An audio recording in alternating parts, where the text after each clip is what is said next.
आज का लेक्चर हमारा दो टॉपिक्स पर है। एक हमारा जो मेन टॉपिक है वो डेटा रिस्क्स एंड सिक्योरिटी है, और दूसरा हमारा मेन टॉपिक है डॉक्यूमेंट रिटेंशन।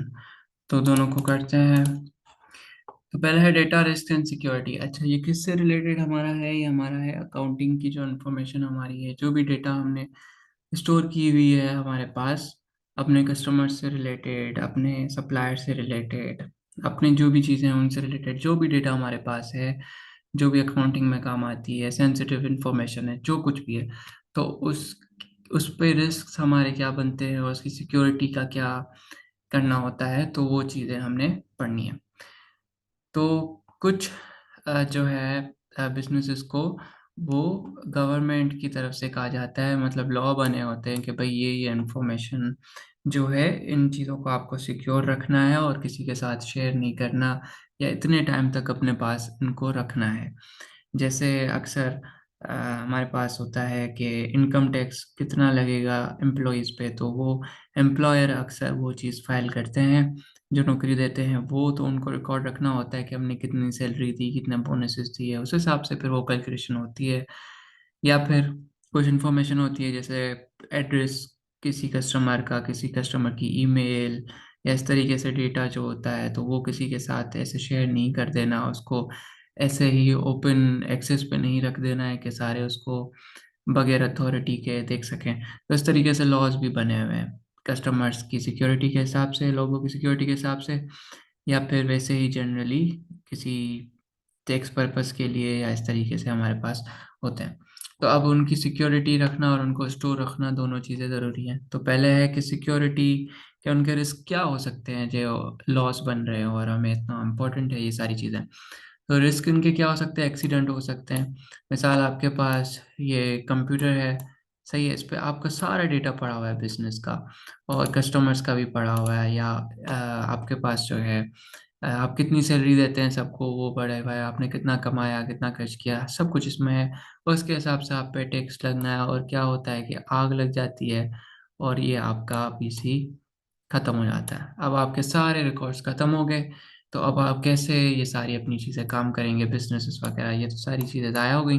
तो इसलिए एक्सीडेंट्स वगैरह जो है होते हैं, वो हो सकते हैं फायर की वजह से, या वैसे ही ख़राब हो सकता है, वायरस लग सकता है, कॉन्फिडेंशियल इन्फॉर्मेशन कोई चोरी करके जा सकता है। जैसे आपके ऑफिस में कंप्यूटर्स रखे हुए हैं, कोई अनऑथोराइज पर्सन आया, उसमें यूएसबी लगा के आपकी डेटा निकाल कर चला गया, तो इस तरीके से।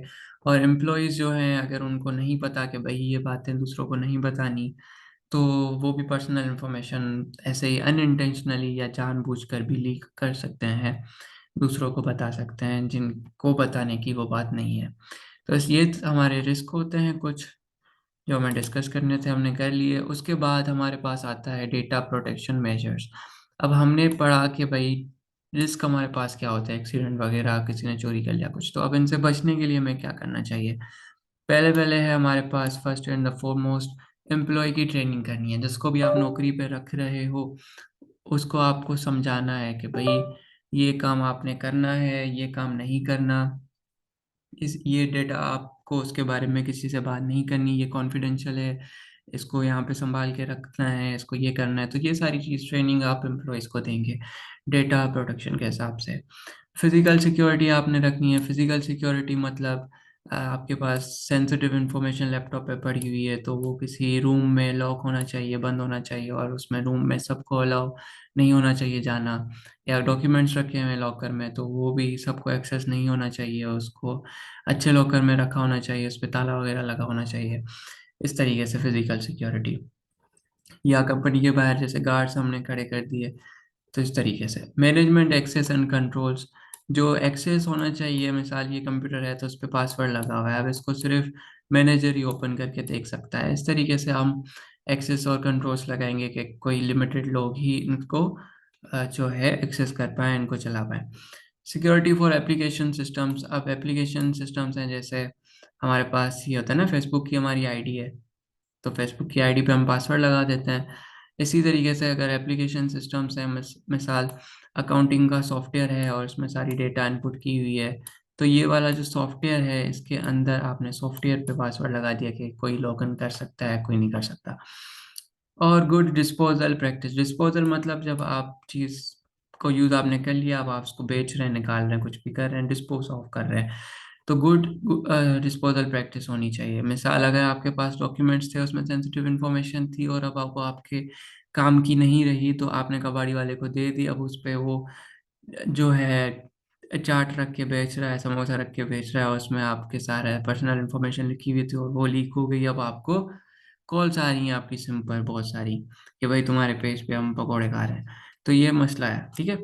तो इससे ज़्यादा भी सेंसिटिव इन्फॉर्मेशन हो सकती है, और ज़रूरी नहीं कबाड़ी वाले के पास जाए डॉक्यूमेंट्स, किसी गलत बंदे के हाथ भी लग सकती है जो उसका गलत इस्तेमाल कर सकता है। तो जो भी चीज़ आप निकाल के फेंक रहे हैं या अब आपके काम की नहीं है, तो उसका बैकअप वगैरह ख़त्म करना है, उसको सही से स्क्रैप करना है, डिलीट करनी है चीज़ें सारी, और उसके बाद उसको निकालना है जिस तरीके से उसमें डेटा ना बचे। तो इन चीज़ों का ये ख्याल रखना होगा, इससे हमारी सेफ्टी बढ़ जाती है। और स्टोर कहाँ पे करनी है डेटा को? स्टोर देखें, अगर आपने पेपर पे सारे डॉक्यूमेंट्स बनाए हुए हैं तो उनको कैबिनेट या ड्रॉअर में लॉक करके रखें। डिजिटली स्टोर आपने किए हैं लैपटॉप में, डिवाइसेस में, कहीं पे भी, तो उन पे पासवर्ड लगाएं, यूज़र एक्सेस हो उनका के लिमिटेड, के कुछ लोग हैं वो ही कर सकते हैं लॉगिन। एक्सेस जो है लिमिटेड होना चाहिए, यही वाली बात यहाँ पे हमने की। उसके बाद डेटा स्टोर जो ऑनलाइन आपने किया हुआ है, तो एंटीवायरस उसमें लगा होना चाहिए, ये सारे सॉफ्टवेयर्स, ताकि वो करप्ट ना हो आपकी फाइल्स। और इसके अलावा अगर क्लाउड पर इंफॉर्मेशन है आपकी, सही है, ऑनलाइन क्लाउड पर, हम पीछे लेक्चर्स में क्लाउड क्या होता है उसकी बात कर चुके हैं, तो वो उसमें वहाँ पे है, तो वहाँ पे भी इंक्रिप्शन लगती है, वो भी अपडेटेड होना चाहिए, उसकी भी सिक्योरिटी। एंड आर्काइव, आर्काइव क्या है? आर्काइव ये है कि अब दो डॉक्यूमेंट्स, ये डॉक्यूमेंट्स आपके रोज रोज यूज हो रहे थे, सही है, अब इसका काम आपके पास नहीं है, तो आपने क्या किया, आपके पास एक बड़ा सा रूम है या बड़ा सा एक अलमारी है, कुछ भी है, और इसमें आपके ये बहुत सारे डॉक्यूमेंट्स रखे हैं जो अब आपके काम के नहीं है, पुराने हो गए, रोज रोज यूज नहीं हो रहे हैं, तो इनको आपने रख दिया आर्काइव में। अब जब आपको जरूरत होगी तो आप निकाल के देख सकते हैं। तो ये आर्काइव होता है, तो इसको भी सेफली रखना है। ऐसा नहीं होना चाहिए कि कीड़े लग जाए, या यहाँ पे खुला हुआ हो ये दरवाज़ा हो और यहाँ पे खिड़की हो और परिंदे आके यहाँ पे अंडे दे रहे हो, ऐसा कुछ भी नहीं होना चाहिए। संभाल के इन चीज़ों को रखना चाहिए, और जहाँ पे वो सेफ हो। अब डॉक्यूमेंट रिटेंशन की बात आई कि इनको रिटेन करना मतलब किसी चीज़ को अपने पास रखना, महफूज करके रखना, संभाल के रखना। तो उनको कितने टाइम तक अपने पास रखना चाहिए सारे डॉक्यूमेंट्स को? जैसे हमने पढ़ा, हर चीज़ का डॉक्यूमेंट हमारे पास होना ज़रूरी है ट्रांजेक्शन का, तो कितने टाइम तक हमने इनको रखना है? तो लेगिस्लेशन है, लेगिस्लेशन का क्या मतलब होता है? लॉ होता है, ठीक है, जो लॉ बना हुआ है कि भाई आपने जो अपनी इनकम के बारे में है वो इतने साल तक की इंफॉर्मेशन अपने पास रखनी है, एम्प्लॉयज़ कितनी रखनी है, वो लॉ से रिक्वायरमेंट जो भी होगी, हर कंपनी की अलग होगी, हर मुल्क में अलग होगी, तो उस हिसाब से रखना होगा। और इतने टाइम तक रखना होगा कि अगर आपको हिस्टोरिकल डॉक्यूमेंट्स चाहिए तो वो आप रिट्रीव कर सकें बिजनेस के लिए। मिसाल, कस्टमर था, उसने आपसे पिछले साल चीज़ें ली थी 100 रुपए की, और वो आपके पास जो है इनवॉइस या बिल जो भी है वो पड़ा हुआ था, वो आपने संभाल के रख दिया था।